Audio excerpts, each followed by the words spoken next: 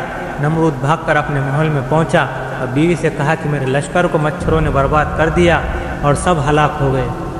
اتنے میں ایک لنگڑا مچھر بھنبھناتا ہوا کمرے میں آیا اور یوں سر پر گھوما، کہنے لگا ایسے مچھر جنہوں نے بربادی کی، وہی آ کر اس کی ناک میں گھسا اور اللہ تعالیٰ نے اسے دماغ میں پہنچایا اور اس کی وجہ سے اس کے سر میں جوتے پڑتے ہیں اور جوتے پڑتے پڑتے بھیجا پھٹ کر مر گیا اور اللہ تعالیٰ نے دکھا دیا، کلمے کی طاقت کو دکھا دیا۔ اللہ تعالیٰ نے ہر آسمان کو اپنے امر اور اپنی طاقت کے ساتھ الگ الگ احکام دے کر جکڑ دیا، باندھ دیا۔